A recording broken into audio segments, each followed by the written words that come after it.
The men meet before dark on a hilltop house of a loyalist spy, a place later known as Treason Hill. On one side, Major John André, Chief of Intelligence of British General Henry Clinton. He has come aboard the HMS Vulture and has rowed ashore in a boat. On the other side, Major General Benedict Arnold, who has agreed to betray the country he helped create.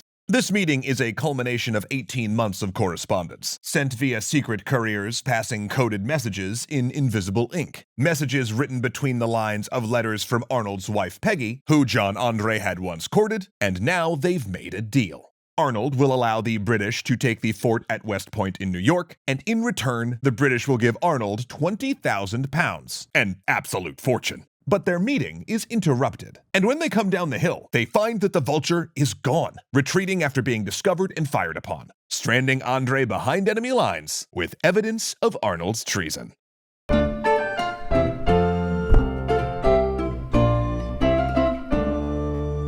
Thanks so much to Henson Shaving for helping me get out of hairy situations.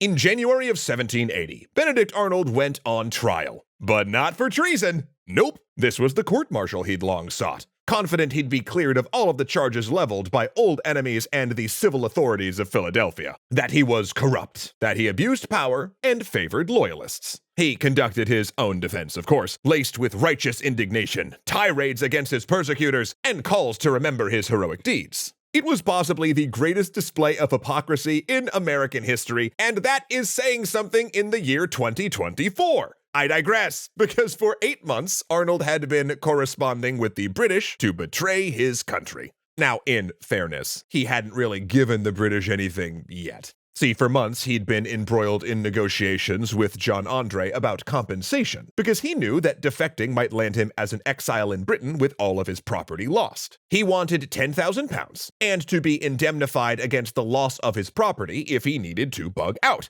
And John André was not sure about that. In fact, André wasn't sure Arnold had much value at all. The intelligence Arnold sent him was outdated and vague, containing information on troop strengths and supply depots the British already knew. See, Arnold wasn't anywhere near Washington's inner circle or privy to his war plans. Plus, correspondence had just dropped off before Arnold's trial, as André went to besiege Charleston, and a wave of spy paranoia gripped Philadelphia, making Arnold and Peggy lay low. Yet, with his bluster, Arnold convinced the court to find him innocent of all but 2 minor charges, getting off with a formal published rebuke by Washington that he considered Arnold's actions, quote, imprudent and improper. And it was just as Arnold began to stew over this partial vindication that Congress once again raised the issue of his expenses during the retreat from Quebec. Arnold had been slipshod in tracking his expenditures during that time, it was true. But it was also true that some of the paperwork had been lost during the desperate retreat, that Congress had never responded to Arnold's requests to assign him clerks and paymasters, and that it was not realistic for Congress to expect perfect accounting when he was also running a military campaign. Regardless, their conclusion was that he owed Congress £1,000, and Arnold responded by resigning as military commander of Philadelphia and appealing to Washington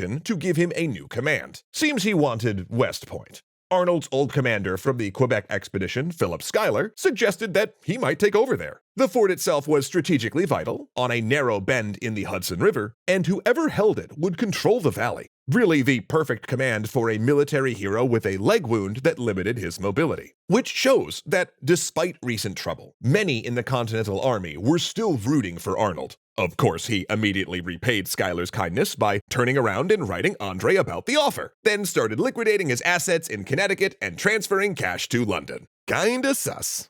Though it's not like Arnold had a lot of choice at this point. Even if he'd changed his mind, the British had so much incriminating correspondence that they could have easily blackmailed him into doing anything they wanted. In July of 1780, Major André returned from his deployment to South Carolina to find an unread stack of coded letters describing the plan, and immediately agreed. And within weeks, Arnold was commanding West Point. There, he began systematically sabotaging the defenses, refusing to carry out repairs, and transferring the garrison to other areas. Kinda real sus. Then 2 months later, like we showed you at the beginning of this episode, Arnold and André were face to face and trying to figure out how to get André back to British lines. You know, preferably without needing to burn the incriminating letters and maps of West Point Arnold had just handed him. "Ah, no problem," Arnold said. "I'm a general. I can write passes. All you gotta do is dress in civilian clothes, take this pass here saying you're doing important army work, and you'll get back to the British lines no problem." But traveling in civilian clothes meant that, if caught, he could be hanged as a spy. So imagine how relieved Major André was when he was stopped by 3 men, but one of them was wearing the uniform jacket of Britain's Hessian allies. So when the men asked him if he was a British officer, André said yes, which was not smart, because it turned out they were Americans. The man wearing the Hessian jacket had stolen it while escaping from a prisoner of war camp. They took him straight to a Continental Army officer. Now, luckily for André, due to the pass, that officer got confused and sent him under guard to Arnold at West Point. But then, unluckily for André, an officer who was part of Washington's spy ring had heard about all this, caught up, and found the documents. And finally, very, very unluckily for André, he would be convicted of espionage and hanged.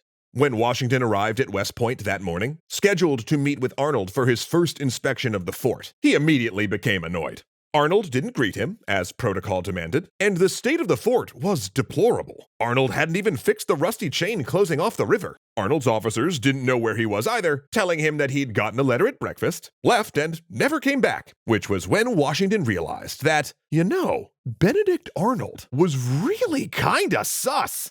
Within hours, Washington learned more than he would have preferred to know. The incriminating documents arrived shortly after, and it was clear that Arnold had defected, running to the HMS Vulture and sailing for New York. Confirmation came within days when Arnold wrote a letter explaining his actions, saying he'd lost faith in the revolution, and that British victory was the best way to end the conflict. He then politely requested that Washington convey Peggy to Philadelphia and then to New York, which he did.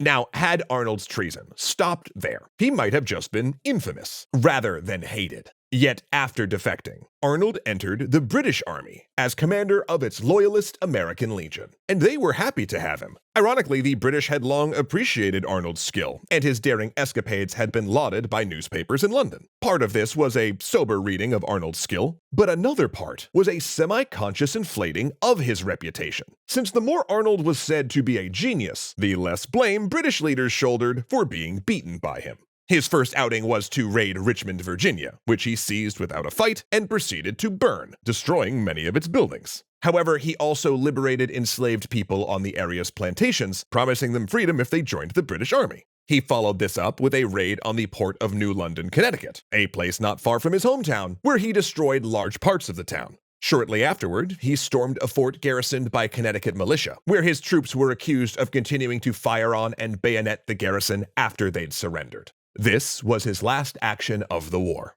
Due to Arnold never actually handing over West Point, he was only paid around £6,000 with an annual pension of $350. After the war, he relocated to London before moving again to Canada, where he got rich off land speculation, but also, somewhat predictably, mired himself in a knot of personal disputes and lawsuits. An old man now, barely able to walk due to gout, he found himself shunned everywhere he went as a dishonorable man. Londoners kept clear socially, and neither the British Army nor the East India Company would employ him. He could never return to America, and died in 1801. Benedict Arnold has few commemorations. A plaque of the commanders of West Point lists his birth date, but no name, and the Saratoga Monument, with 4 niches for the leaders of the American Army, has 1 spot left empty. In fact, the only monument to him is the Boot Monument, a piece of marble carved into the shape of a leg with no words or explanation. A tribute to the American hero who died at Saratoga, and the villain who was born. Ooh, I have not seen historical commentary that sharp and smooth since I think the last time we talked about Henson shaving. You see what I did there.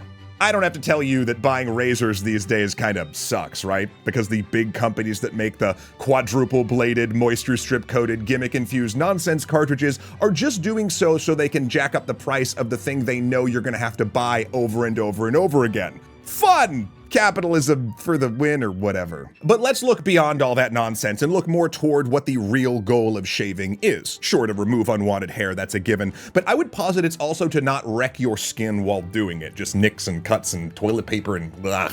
But thanks to Henson Shaving, that is a fear of the past, because they've taken their expertise at designing precision things for stuff like the Mars rover and the ISS and turned it towards making my weekly shaving routine more healthy and precise than ever, and in turn, helping me avoid vampires. They're not going for it anymore. Just get out of here. Henson has crafted a precision-engineered safety razor designed to hold the blade at exactly the optimal angle of 30 degrees from your skin. Combine that with how securely the blade is held with no wobble, and how minimally the blade is exposed, and it truly takes the guesswork out of getting a super close shave. Plus, since the replacement blades are only 10 cents each, you end up saving so much money in the long term. Seriously, I'm still going through the box I got from Henson last time we did a read for them, and I'm only like halfway through. It's crazy. They last forever. Not really forever. You get a long time. They last a long, long time. And actually, Zoe just told me that right now we can shave a little extra off for you. Because if you go to the link below, then throw one of their handles in a cool color plus 100 blades into your cart, do you know what happens, Ozo? If they use the code extra credits at checkout, those 100 blades, the cost of them goes down to zero. Zero! That means they got 100 blades, like a year's worth of shaving blades, absolutely free.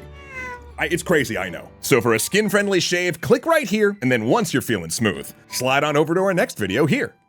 Once upon a time, Angelo Valenciana, Arcalite Games, Dominic Valenciana, Foxdoc, Hunter Z, Izzy Coin, Joseph Blame, and Kuya Koi were the best legendary patrons. That time is now, by the way.